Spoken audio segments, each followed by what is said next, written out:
Welcome back, Rob, and thank you for recording with us. And welcome back to everybody that is watching us. And welcome back to the value multiplier with Rob Connell. It's a fantastic series. We've already went through different parts from how AI affects the C-suite, how we do the fundraising, how we grow and scale businesses.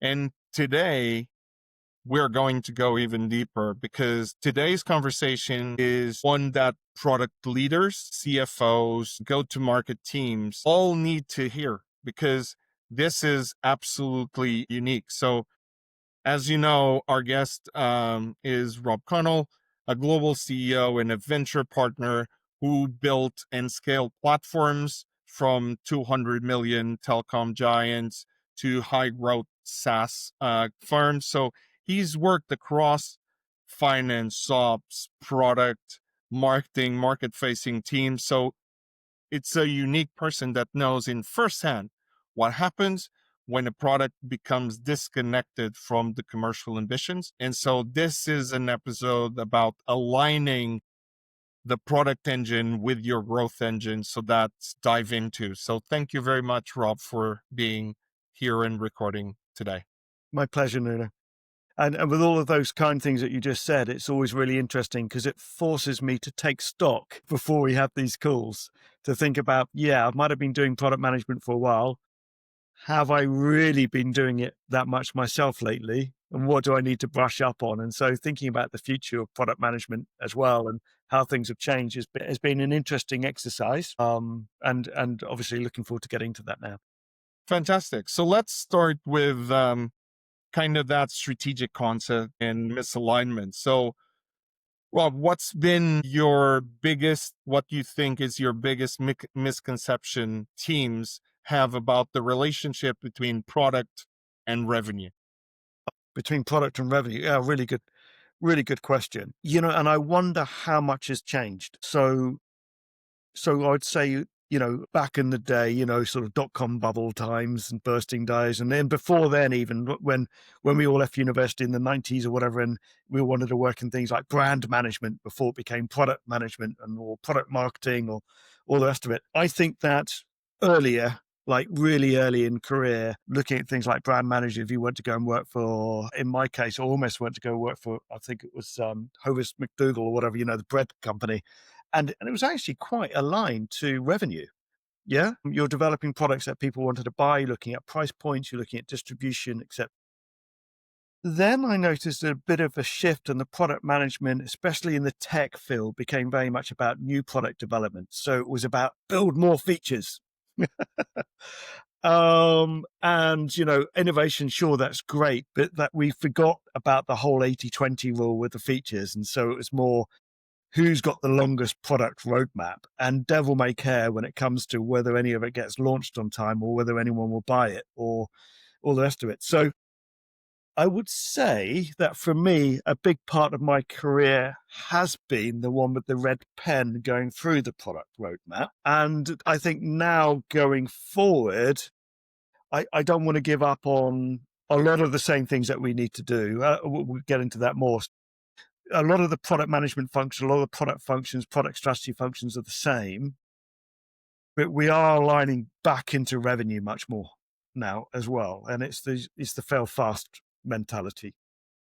Yeah, and that's absolutely agree because there has been, when we were in that .NET, .com bubble and all of that, there was a lot of, okay, is the market going to be interested? But also there was a complete shift in how customers were interacting. And then it become, as you say, too much about I have a product and customers will come, to now a world where we entered the other side where it's like, oh yeah, I have my MVP of the product. Let's see how the market reacts. It's like, isn't that the other way around? Because the kind of mentality that if you build it, they will come, it's not, it's misaligned. We need to understand even before we build something, we need to understand, is the market going to take this? What are the KPIs, OKRs?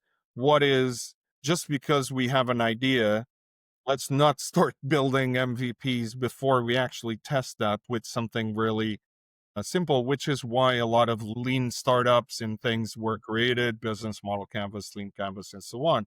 But that starts connecting with the roadmap. And where have you seen the product roadmap really becoming a valuation blocker than a multiplier? Because sometimes that happens. Yeah, that's an interesting question. So just to go off tangent for 1 second, I'm going to come back and answer that.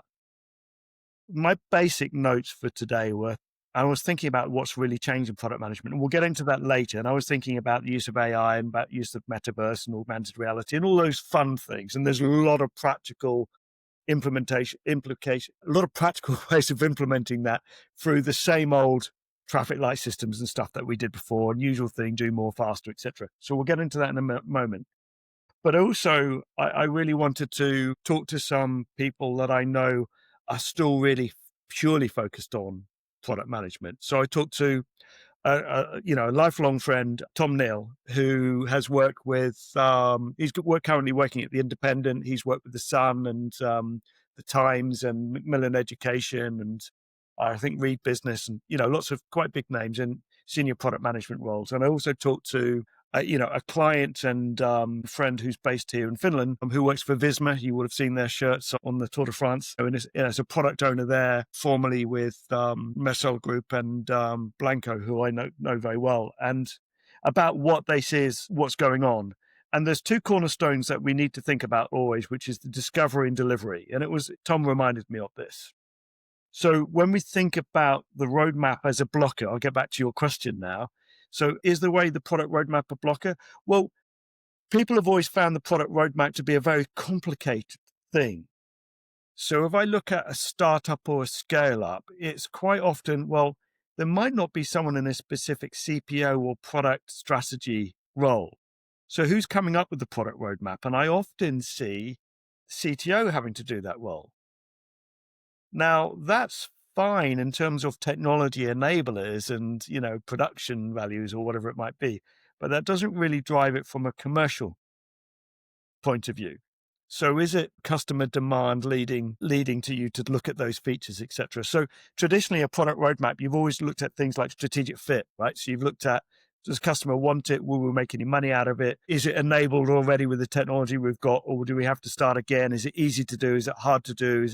Is it a big thing or a small thing? Will we ever get a return on investment on this? What's the timeline? Is it time critical? Or is it something we have to do because the regulator's telling us we've got to do? So all those things don't matter because we still have to have it, a hygiene factor or whatever it might be. There are some potential blockers in there if you're not maybe getting the customer feedback, or you're not listening to the sales team who's telling you what the customers are saying, and you're just looking at purely from a technology point of view. There also will be, but there will also be some other blockers in terms of how the organization is set up. Now, I won't name who the organization was, but in former days, I remember acting as a new product development manager, thinking I've got a wonderful product roadmap and lots of exciting things and lots of focus groups and also statistically valid market research telling me what I should be doing, and it will drive revenue and we will get a return on investment in 18 months or whatever it might be. And then I had to go and report to the program management office, who, dare I say, had no commercial acumen whatsoever. All they looked at is, we have this finite amount of resource. If we're going to give you resource to work on this, we're going to have to take the resource away from something else. And they weren't really driven by commercial drivers. They were driven by, I think they were reporting into the CTO. So they were then it was more about, did we deliver on time, on budget, and, without bugs and quality assurance in place? So that's where it wasn't so much the product roadmap that was a blocker. It was this resource committee, which was not finance and marketing and sales and all the rest of it. So to answer that question, how rigid are we with the strategic fit when we look at the product roadmap, and who is actually signing off to get resources to deliver on the product roadmap? Yeah, and it's It's great because you touched a lot of different things. So, one of the blockers that you touch is that the uncommercial backlog. It's that connection of, again, just before we'll do it and they will come. That's immediately a kind of an amber flag, if not Mm, a red flag, because that means that you're doing that either from a tech standpoint. And sometimes, yes, you need to have in your backlog some elements, which is to reduce the tech debt and all of mm, that. But mm, it needs to be mostly commercial. And that part, as you mentioned, product management on the CTO, that depends really on the type of CTO. If you have a very techie CTO, you'll have a very techie backlog. If you have a more commercial savvy CTO, you'll have more commercial savvy, but potentially a little bit of tech debt because there is not enough. So that, I think you touch on a critical element, which is how is your organization aligned and how everybody is measured. If it's not something that has a commercial element, and for example, there are companies that use the chief product delivery officer instead of a CTO and a chief product officer, because then you're connecting and their metrics are real. How much revenue is that generating? A little bit like an investment case. We're going to do this. How much is the revenue? Who is it for? But you also mentioned other pieces, which is that this future shift. So let's go and shift to that now, which is, this means that the way we've been doing product management, some companies more commercial than others, but always the program manager, and some areas which still uses yeah. that kind of triangle of resource scope, resources, and time. And then if you want more, first forgetting that there's a, we live in a 3D world. So the other one is, when you fix everything, is quality that goes. So forgetting of that commercial. So let's shift into what is that you're seeing from your conversations of this future shift where discovery becomes the new core. What are some things that you've been seeing? Well, when we talked about how I thought some of the role of the product manager had changed, brand manager, product manager became a bit more like a technical product manager. Yeah, I think we've done a bit of a full circle, doing this full circle here. I would say in recent years, I'd seen a lot of people becoming more like technical product managers. So they're good at running the software development teams. It's so feature led, right? And that's okay. So it becomes a little bit more of the delivery manager, and they're forgetting a bit about the discovery. And I think it was I did a little bit of research. Someone called Marty Kagan from Silicon Valley Product Group said that product management won't disappear, but the role is changing. If you're just a backlog manager, you're going to be replaced. So before I finish this quote, so what I mean by that is this technical product manager, is the backlog manager as opposed to the brand manager or the product marketing manager, etc. But if you're a true product manager, discovery and strategy will be what will matter more than ever. And so I think that's now we're getting back to that. And then we look at the future. What are the tool sets that the product manager now has so that when we talk about discovery, it's understanding the problem, it's ideation, it's validation, product market fit, prioritization against the company strategy, and all of those things are good. You also mentioned chief delivery officer, because the other half of it is you still need to be able to do the delivery. If, at the beginning, I alluded to the fact that things like AI and stuff like that is going to help with these things. So researching pain points, looking at market gaps, testing your beliefs in terms of what you think will be popular or not, those sort of things that you can use AI, etc., a lot to help with that. We get into that more in a bit. But the other side of it is also the delivery. It's still important. You've still got to deliver. And we're not writing these reams of functional requirement documents and things like that anymore, but we still need to use tools like we use Mirrorboard for storyboarding, for example. So rather than talking about user cases and functional requirements and product requirement documents, we used to call them Bibles because they were so thick, right? Now we'll do a Mirrorboard exercise with the whole journey, and then we can add all the documents that everybody wants to see around that. And I think that's really important. So discovery and delivery is still part of this. I hope I answered your question. I might have got a bit lost then. Yeah. Yeah, absolutely. This discovery, And it's a little bit on that new kind of chief product delivery because it has the two things. And as you mentioned, yes, there is a product manager, but in a lot of cases, there has been too focused on the backlog. What are the functional requirements? What are the business requirements and so on? Yes, but there is also the product marketing manager, which is looking at the market and saying, what is the market saying? And if you forget that, then you don't have a product. You have a series of interesting features that you, on a hope and a prayer, expect to be successful. And that's, as you say, is getting more and more. And Miro boards, Figmas, that's the new way in order to discovery. So, yeah, we became so many different agile Mm, methodologies mm, from agile to scrum to everything. That's all delivery, but there is a couple of others, lean startup or the safe, the scalable agile mm, mm. framework that become, they need to focus much more on the discovery. And you mentioned a couple of them, and I know there's others like Bolt and a couple of other things. So what new frameworks, AI tools, Mhm. if you were looking today, what, from your research, what have you figured out there's great ways in order to help on the discovery, but also then we'll talk Yeah. about delivery. I think things like discovery, I think I mentioned it once before when we did one of these videos, is things like the interviews now with AI is really good, right? So it drills down and it's the patience, so it's better than when sometimes with the human. So I think, that you get with the discovery, you get almost to a perfect competition, right? Because you can very quickly do you're not scraping, you're basically just going out there doing a very wide web search, etc. Right. But then you can also very quickly put ideas into something that's much more visual and be able to show people, and the research gets better. I think that the deciding what the real problems that matter to people, is always been one of those things that you needed to do. But now it's probably easier to reach more people and see if you actually are fulfilling a niche or someone else has already done it as well, right? So you can do your patent searches and all that kind of stuff. But on the delivery, I think that's where some things haven't changed in terms of, sorry, I'm looking at my notes. So you still need to do the planning and specs. You still need to do the design. You still need to do development or coding or whatever it might be, or production.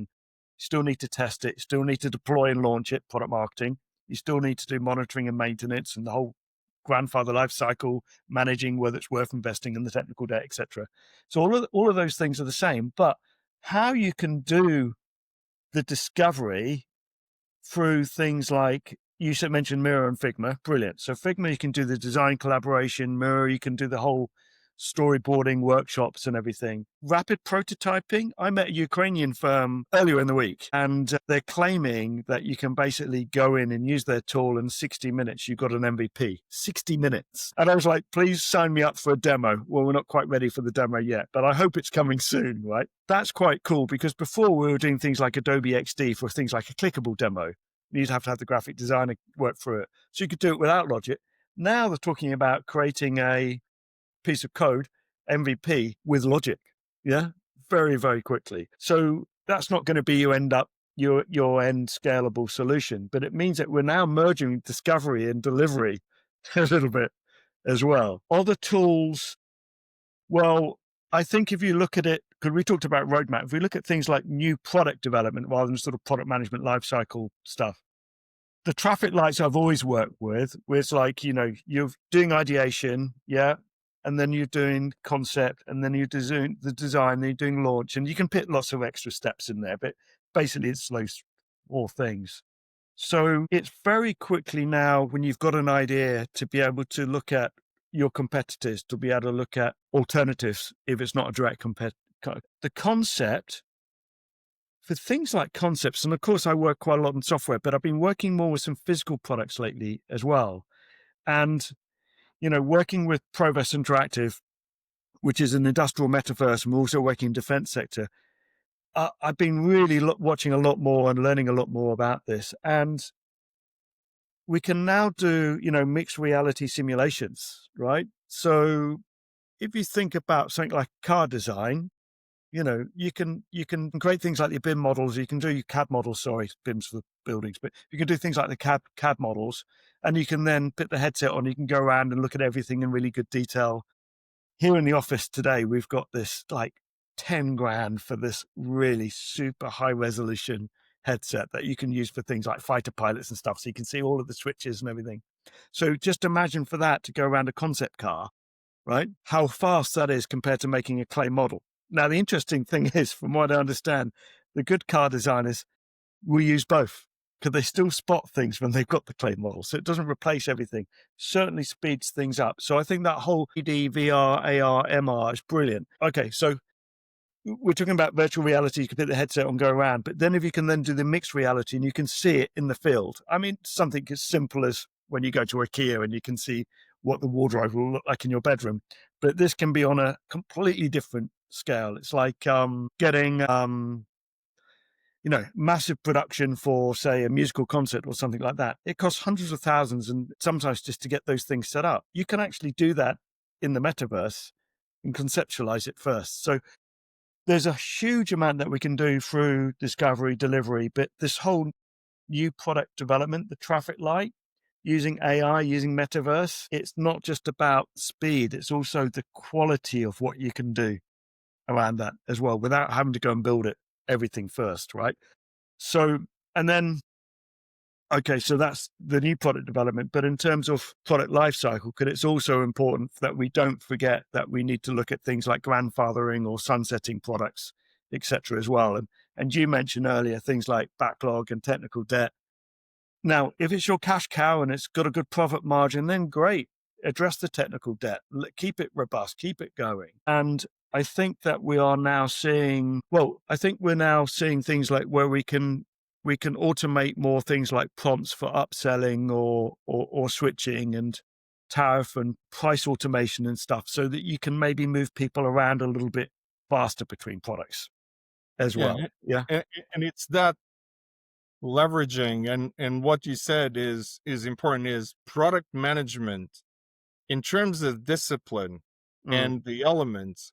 It remains, it needs to be, one, more focused on commercial, and two, leverage the existing capabilities. We now have the ability, as you said, you spoke about Figma, and Mm. there is one of them is the kind of Bolt, you have Miro, Yeah. you have so many different things. You Yeah. have Lovable, you have so many things that you can go and describe on a prompt what you want, and you'll figure something out. So test quickly. It's about leveraging more Mm. and more the capabilities. Mm. And yes, there is, and we're entering kind of then people go, oh, but then it's AI. Yeah. But there is difference.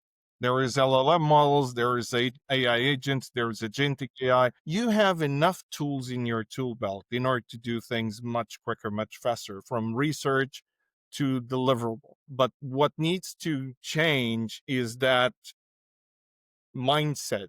And for that mindset to change, what do you think product teams must unlearn now?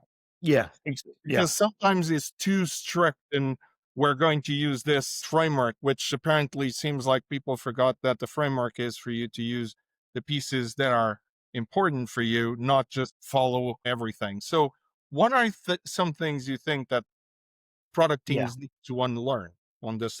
So again, it's always nice to sort of quote someone who's quote someone else who's more clever than yourself. So Melissa Perry, Products Labs, her quote that I wanted to say is, "Great product teams aren't feature factories; they're business designers connecting desirability, feasibility, and viability." And her book, I think, is called "Escaping the Build Trap," which is kind of like what we've been talking about here. And the unlearning things is about this features. Don't just think about more features all the time, but actually focus on the value of the product and the adoption depth. And the adoption's massive. I've had so many conversations over the years, and I was going through the same thing for different industry sectors, particularly who might be not so good at adopting new tech or something. it's really important that if you build something that you really capture someone's imagination, which is we've always talked about in product management, like capture their imagination, but you've got to make it stick. You've got to make it easy for them to adopt it, make it easy for them to use it. That doesn't mean more features. Sometimes it means less features. We'll fix monetization later is the other thing I wanted to say, right? So, build it and they will come and we'll work out the price points. And just before this call, I actually had a call with the company I work very closely with. And I was teasing them to say, what's the platform pricing? But, the CTO is working on that. Well, why is the CTO working on the platform pricing? Cost plus pricing is a good exercise, but you want to see what the market will stand. And then you want to see those things together and see if you'll make a margin. Yeah. See what your competition are doing, all the rest of it. So monetization, I think, we talk about MVP, minimal viable products. I really like it. I can't remember who came up with this minimal sellable products. So will people actually not just say, can you try this? What do you think? But will you buy this? Will you continue to subscribe to this, for example? Right. So that monetization, no, don't think about it later. Think about it now and test it from day one. And then, as you were saying as well, is that the product is separate from commercial reality sometimes, especially if you've got a very technical product manager. Now, technical product managers have lots of value and loads of different things. Becomes a bit of a delivery manager. Yeah. But bearing in mind, delivery is also launch and adoption. So I think we have to be careful that we're not talking about a software project manager, for example, who's now claiming to be the product owner, because the product owner needs to champion the customer still. So then finance. So the product manager, I've always thought of them as this an old term, as the mini CEO. You've got all the responsibility and none of the power, right? But it means that you have to think like it's your P&L. Even if you're not responsible for the P&L, you have to think about your product like a business unit. Yeah. Yeah, it's a big mindset shift because, yes, there are a lot of roles which, with today's technology, today's trends and everything, are changing. I say changing, as you said, is making much more on the P&L, on a commercial, on a financial standpoint, and objectives and indicators. Because this is, at the end of the day, one thing is if you're in a non-for-profit, you're doing things to help others. And so the monetization is something you don't even consider. If you're a business, monetization is the goal, because if not, then you, even independent of the cool stuff that you're doing, it won't matter if you don't have money to continue to do cool stuff. So it's getting more of that commercial mindset. And it's been always a challenge, because you mentioned about CTOs. I've been a CTO also, and there's been multiple types. What you're seeing now is, yes, it needs to know technology, but it needs to understand business. Actually, we live in the business world. And because of that, we need to think differently. We need to look at, okay, this is really cool. How am I going to leverage the existing capabilities into making value faster? And it ends, and we talked about in previous episodes about the investment, it starts to become a little bit like thinking of investment. If I'm Yeah. doing this, Yep. what is the return of investment that I want? Who is it for? What's the return investment? In that case, as you said, monetization gets very important, because it might be the coolest thing. If it's not getting return investment, maybe it's not the right thing. Think about the different option. I want to expand on that point for a moment, because you and I will throw the word like value in, and maybe some of the people listening to this will be, well, what do you mean by value? And you talk about monetization, and I was talking about adoption depth, but return on investment is an interesting one. So I saw, I see a lot of, I see a lot of investor days, um, and I went through some. I was giving some coaching early in the week with a group of brilliant people. Sorry about that. Group of brilliant people out of Ukraine. Yeah, as part of an EU sponsored thing. And they all very clearly said the problem and the solution. They weren't going into the return on investment. And that's one kind of like value metric. But I would say, think about the outcome. So whether it's monetization or, as you said, a non-profit organization, what is the outcome?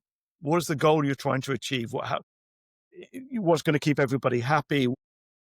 An NGO I work with is about climate mitigation. It's about people's health and well-being and all those sort of things. Again, commercial for profits business. How's it driving their profits or not? Uh, the customer is going to stay with you if there's always value. They're going to have loyal customers. They're going to pay the price and all the rest of it. Yeah.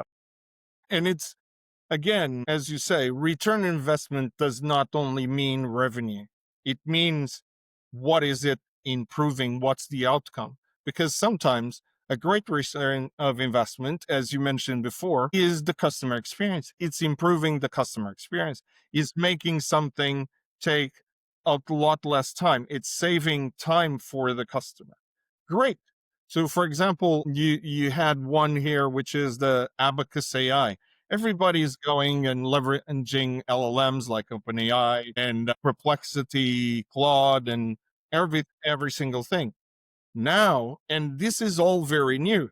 But then you go, I understand that different ones have different capabilities, so I need to go to different ones and then collaborate. And then you suddenly go and have an abacus, which kind of goes and creates a layer and say, we'll do that for you. And it's more cost effective. It saves you time.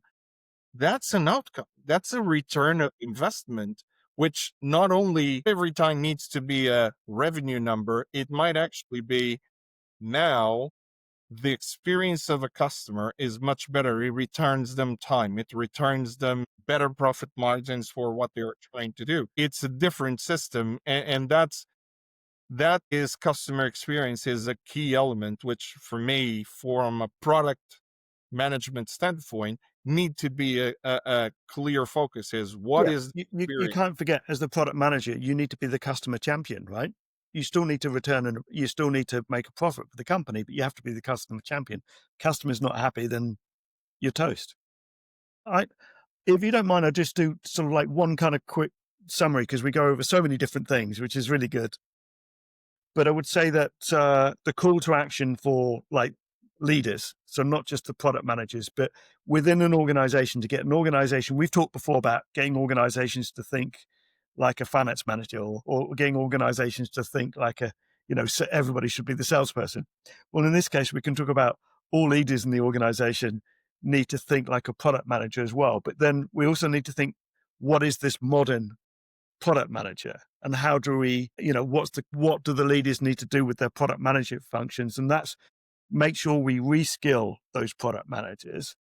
And some of this might be going back to some of the stuff that they used to do and they've lost their way. So train them in discovery, train them on commercial acumen. I think that's important. And then tooling, giving people the new tools, allowing them to play with the new tools. So I'm quite a bit involved at the moment in things like, mixed reality, virtual reality, augmented reality, but also AI for research, for prototyping, design, and customer engagement. It can look really professional, really high production values very quickly at low cost now. Realigning the teams as well so that we don't have like the story I said about being blocked by the program management office, right? To make sure that, maybe we've got a wide depth, but it may be a smaller team can make a decision. And then co-owning the revenue within the organization. So product and finance and monetization and profitability is something that's in the forefront. People are having to own that like it's their P&L. Yeah. Yeah, it's be much more as an entrepreneur that is looking about coming up with great ideas, delivering, testing them quickly, leverage your capabilities. As you said, reskill your PMs. And I would say reskill everybody in your business about prompt engineering, AR, VR, MX, all of those things. You need to understand what the new options are so that you can really make an impact. Because when you do, what you're becoming is much more focused on your customer and improving the value. And this is, I think, the kind of provocative close that we're looking for is focus more on delivering value. Can be different things, but needs to deliver, and be quick, be agile. And that doesn't mean use one of the agile frameworks that are out there. Be agile in your mindset and quickly testing what you're going through. Yeah, and then these people responsible for the product are going to be driving the business strategy rather than just implementing, dare I say it, a little bit blindly. Absolutely. So thank you very much, Rob, for this conversation. This was really a kind of a blueprint of what every company should be doing moving forward. Leverage what exists today, leverage all the different parts. And I think the reskilling is, as you say, is learn every single day, not only on the areas that you're focused, but learn every single day, because what this was a masterclass from your part in how do we align back, go back to aligning the build and the discovery and everything to actually business, going back to the basics, which is what do we need to innovate, then discover, then deliver quickly. And so, to everybody watching, please subscribe to this, but also follow Rob Connell, because on LinkedIn and other, he has a lot of elements that can really help. And in the next episodes, we'll focus on other areas in how innovation that you mentioned today and venture building can work inside even established companies, because they need to become not those big ships that we typically talk about. They need to become flotillas where it's it's easy to operate and very commercial minding everywhere. So thank you very much, Rob, for today's, and look forward for the next one. My pleasure. Thank you, Nuno. Thank you very much.